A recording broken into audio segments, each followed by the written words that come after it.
Hey everyone, welcome to Wagner Speed Shop. Today I'm going to be showing you a little overview video of my 58 Bel Air. Here we go. So here's my 1958 Bel Air 4-door. So it's the crew cab flavor. So this is the vehicle I bought actually before I sold Longmire to Dare from Vice Grip Garage.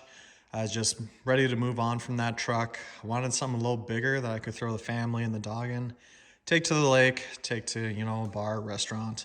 Just something to cruise with more people than, what a single cab truck can fit.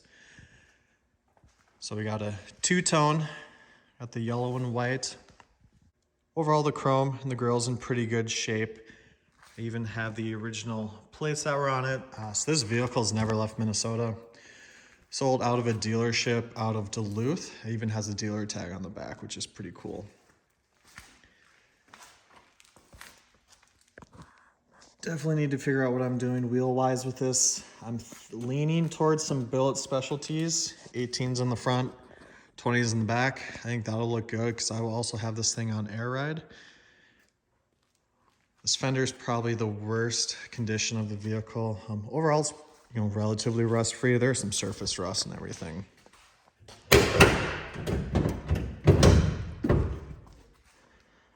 So under the hood, we have the old 235 with a 2-speed power glide. This thing's pretty tired, has a lot of blow-by that comes out of it. One thing I like to do is use some of that motor restore, even some like Lucas oil stuff, just throw the kitchen sink at this motor, see if we can stop all the blow-by coming out of it. It runs, it's pretty quiet. Needs a little carb adjustment, probably a good cleaning or something. But I mean, 37,000 original miles. It's been pretty solid. Yeah, so look at all the oil and blow-by that comes out of it. So eventually this motor and trans will get replaced with this other 4.8 4L80. I also have a 5.3 liter LS that I might throw in front of that 4L80 just because I have it. More displacement, more power. So the interior is pretty good overall. There are some spots on the seats, that aren't the greatest, but this car is how old. Also a couple spots on the door panels and everything. So currently there's no carpet in it. Previous owner ripped the carpet out. He did give me another carpet kit as well. So one thing I'm going to do is rip out all this old sound deadening stuff. See if there's any rust repair that needs to happen, and then I'll throw some sound and heat barrier stuff, throw that carpet kit down, and I will be throwing some seat belts in as well, just because these things didn't come with seat belts back in the day. Steering wheel's in good condition, little patina on it, which is fine. And here we got the dash, yeah, just over 37,000 miles. The radio heater doesn't work, haven't really looked into it. Not overly worried about it. Also, the clock doesn't work, but that's pretty common on these old things.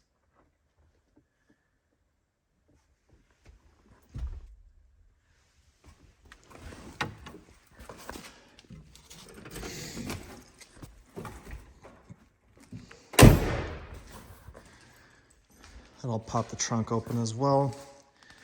Yeah, so there's that dealer tag I mentioned out of West Duluth. That's pretty cool.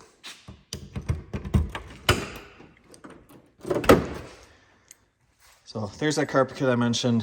Got some other boxes, just some extra stuff previous owner gave me.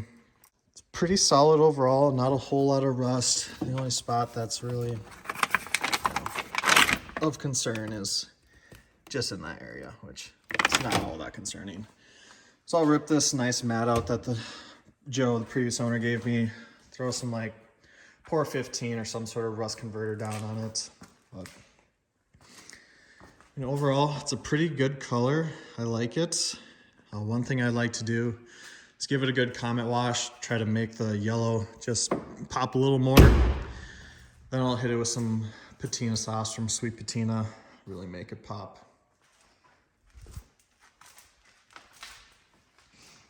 Yeah, and this thing will look a lot better once it's slammed on the ground, for sure. And over here, I got some extra parts. So one of the biggest upgrades I like to do, disc brakes. power brakes, you know, safety first. Got some pre-made lines, and then also disc brakes and drop spindles. I bought all this stuff from CPP. Similar kit to what I used on my C10 from that company. Simple and it works.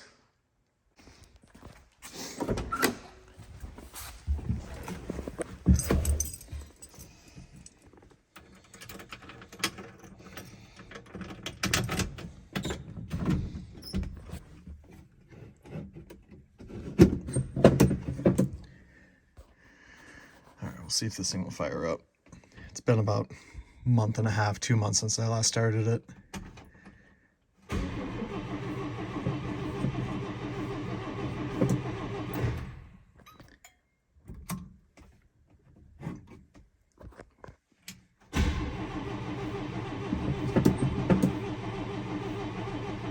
Come on, baby. There it goes.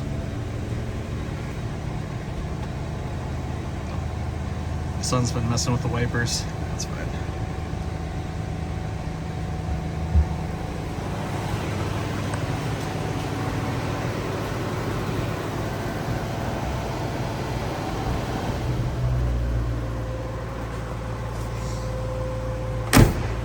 Yeah, so like I mentioned, runs pretty good. It's a quiet, you know, little inline six.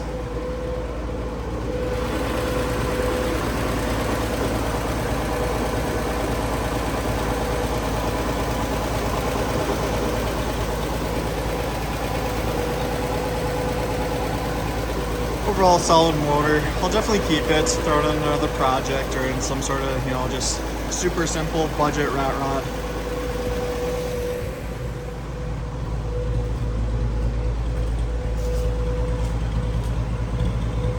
Give you a shot of that exhaust. The previous owner did have a new gas tank put in, had a new exhaust put on. I think it sounds fine. Once it gets warmed up, it's really quiet. Like you can, when driving down the road, you can hardly tell this thing is on.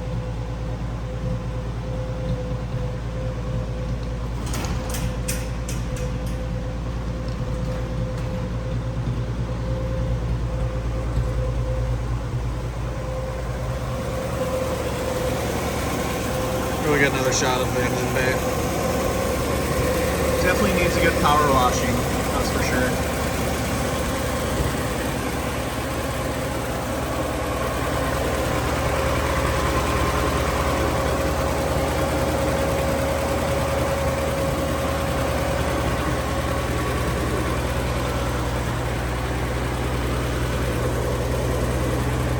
That's gonna do it for today's video. In the next one, I will show you what I got in this box here. So it's an air ride kit from Easy Air.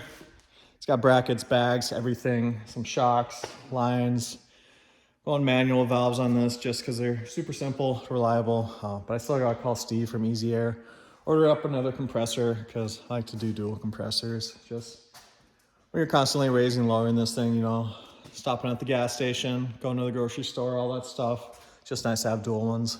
Fills the tank a little faster. Thanks everyone. Feel free to subscribe so you don't miss out on any updates. Next one, probably be of the Maverick. And then I'm still waiting on some parts for the L56. Thanks.